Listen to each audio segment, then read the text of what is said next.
დიდი მადლობა იმისთვის, რომ დღეს გვასპინძლობთ. მოდით თავდაპირველად მოვუყვეთ ჩვენს ტელემაყურებელს ახალწლის სამზადისის შესახებ და ვიდრე ვთქვათ თქვენთან ამ მიმართულებით საუბარს დავიწყებ, აუცილებლად უნდა გკითხოთ, ასევე მე მაქვს ინფორმაცია, მიუხედავად იმისა, რომ დატვირთული გრაფიკი გაქვთ, ყოველთვის ახერხებთ იყოთ ერთნაირად წარმატებული, ასევე როგორც სამსახურში, ასევე ოჯახში.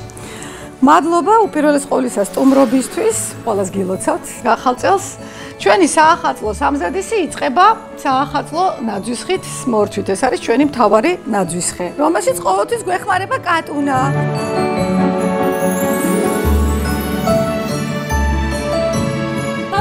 ხშირ შემთხვევაში, როცა ვთქვათ, საახალწლო სამზადისი მიმდინარეობს, ნაკლებად და იშვიათად გვინახავს ორი ნაძვისხე ერთ სივრცეში. რატომ გადაწყვიტეთ ასე? საქმეც მაგაში, ყოველთვის გქონდა ეს ერთი.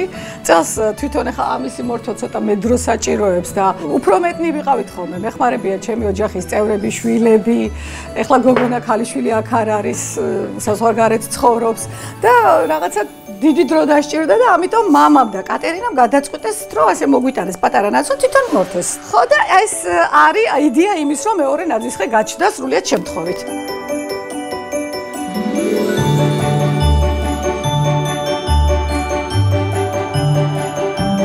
ქართულ ოჯახებს აქვს ხოლმე დამახასიათებელი თავისი საკუთარი რიტუალი. თქვენც ხომ არ არის თქვენს ოჯახშიც ესეთი რაიმე განსაკუთრებული რიტუალი?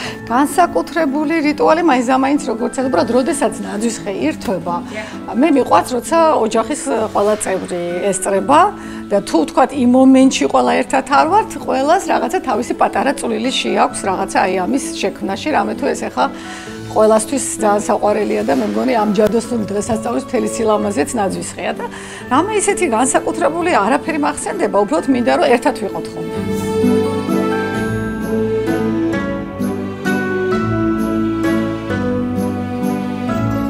ძალიან კარგად გიცნობთ საზოგადოება, ძალიან ბევრი ისეთი მადრიერი პაციენტიც ყავთ.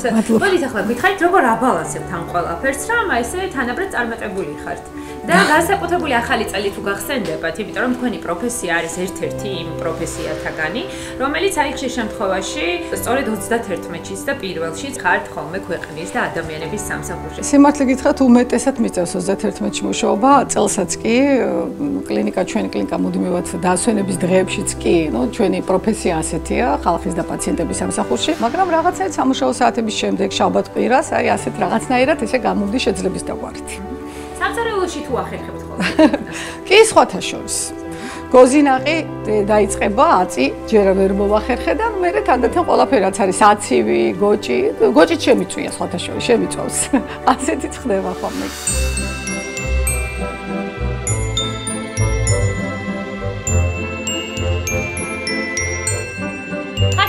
ახალგაზრდა ბებო, თუ შეიძლება ასე ითქვას. ახლა ესეც გითხარით, ხართ თუ არა თქვათ პატარების აღზრდაში ჩართული, რამდენად ახერხებთ ამ ყველაფერს? კატერინასთან ნამდვილად ვახერხებ ყველანაირად, რომ ვიყო სრულფასოვანი ბებო, ასე ვთქვათ. იმიტომ რომ კატერინა კვირის რამდენიმე დღე ჩემთან ერთად ცხოვრობს და ჩემთან ერთად არის და ჩემი გოგო.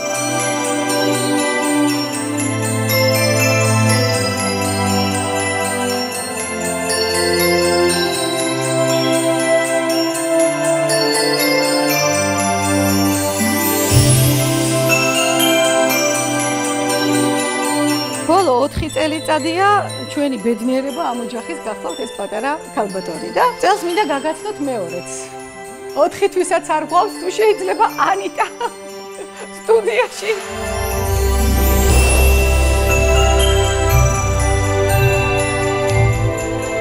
ძელ პატარა, ნიკოლე დედიკო და მამიკო ძახურა ეტა მოგნახულობ, მაგრამ ძალიან გვიყვარს მე და პატარა. ხო პატარა.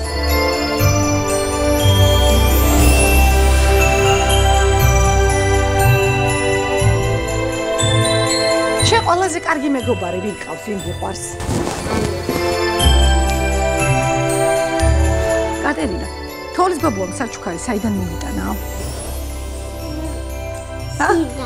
სიდან?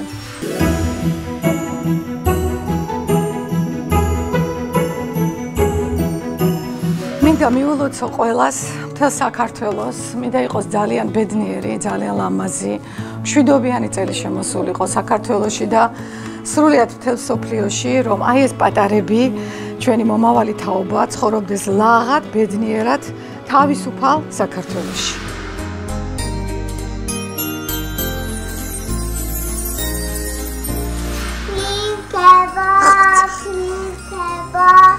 Kat-kata. Katreldi.